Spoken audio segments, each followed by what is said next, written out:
It wasn't much, but it was the show of emotion everyone was waiting for. Jahar Sarnoff, convicted Boston bomber, facing only life in prison or death, showed a glimmer of emotion as he watched his aunt take the stand. Padamat Suleimanov was so overcome with emotion, she was asked to step down. Perhaps it was because she hadn't seen Jahar since he was a young child, and what had become of him was beyond her worst nightmare. In tragic events such as this, we're all scratching our heads, wondering how it happened. Childhood friends are interviewed. Old journals are rifled through, and we investigate a person's past for a clue that this thing was coming. Interesting, isn't it? How we do this on a micro level, but not on a macro one. We aren't able to connect the historical dots and realize that every human being who has lived on this planet faces the same types of challenges, struggles with similar life-shaping questions. We pat ourselves on the back with our advancements in innovation while failing to cope with the fact that people are more disconnected from each other than ever, more unable to make lasting relationship commitments than ever. A father's philandering ways have an immeasurable impact on his descendants for generations to come. A woman with 5 failed marriages looks for love in all the wrong places only to find it in the least expected place ever. A race of people who have been systematically oppressed look for deliverance and leadership and hope, but ultimately reject it, an eventual means to an extremely violent end. All of these accounts and more are found in the Bible. It was C.S. Lewis who said, "Christianity, if false, is of no importance, and if true, of infinite importance. The only thing it cannot be is moderately important." I would like to answer 3 questions and share why I think the Christian worldview is worth considering as we address the challenges of our day. Is Christianity rules? I can understand why it's troubling to think that people would live their lives based on an instruction manual. But Christianity is not based on rules at all. It's based on a relationship, and it includes reason. We live at a time where there's perhaps more rules than ever. Whenever a new problem arises, we often attempt to fix it with a new law or a new rule. A bunch of rules don't work. And if we look at the Christian faith that way, it won't work either. But it is absolutely reasonable, based on the relationship, for a parent to enforce rules out of love and protection. Without an understanding of the personhood of God the Father, it is impossible to see loving guide rails and boundaries, but instead stifling restrictions. Is Christianity outdated? I can understand that one of the most beautiful things that set apart human beings from other species is our ability to grow and change and document history.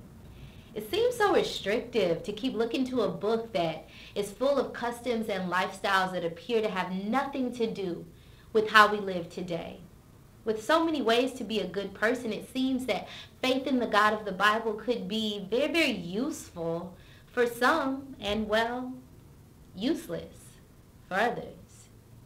Interestingly enough, the Bible offers its very own disclaimer clause.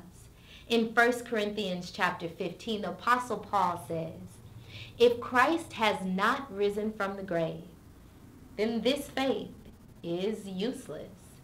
But Christianity is set apart because of the death and resurrection of Jesus. The central figure of 66 books over 1,600 years is Jesus. The 4 Gospels detail his life, and historians generally agree that he lived. In fact, it is historian F.F. Bruce who says, "The evidence for our New Testament writings is ever so much greater than the evidence for many writings of classical authors, the authenticity of which no one dreams of questioning. And if the New Testament were a collection of secular writings, their authenticity would generally be regarded as beyond all doubt." the accounts of the life of an ancient Jewish rabbi are only questioned because contained within them are supernatural claims. But according to the Bible itself, the fulcrum of the entire faith is the resurrection. And if we set out to objectively investigate this event in history, we may find, as journalist and now follower of Christ Lee Strobel found, that the evidence supports a risen Christ. And if Jesus Christ did in fact rise from the dead, as he claimed he would do, this would cement his place as the central figure in human history, God incarnate, and the first glimpse of God's design for humanity perfectly and fully realized. Jesus Christ is as relevant today as he was 2,000 years ago, and he will be forever relevant. Between BC and AD stands one who changed everything. Is Christianity boring? I can understand how it would seem more excited to live with no guide rails. So many people have made history for thinking and creating and living outside of the box. And you know what? Jesus was one of them. He built an entire kingdom while resisting fame. He hung out with people no one wanted to be caught dead with. He challenged the religious leaders of his day, and he took time to play with children along the way. This Jesus reappeared to his followers after his death and resurrection, and his first question was like, yo, do you guys have any food? Like, who would write that in? This Jesus, not the one-dimensional guy that you've heard of, but this Jesus is a revolutionary, and for that reason, his love and his teachings have the power to transform our lives and the world in which we reside. For that reason, there is nothing boring about Jesus Christ or faith in him. In a moment, people encountered him and were radically changed forever. I have come, said Jesus, that they might have life and have it to the full. The offer for this life still stands today, and it's available to all of us. Through the eyes of Christ, we're able to understand how even when we try really hard and fall short, his grace fills in the gap. It's so exciting. Based on a relationship and forever relevant, the message of Jesus can revolutionize our lives for the better. You know, it's safe to say that you probably met someone along the way who claimed to know Jesus, but their life looked nothing like his.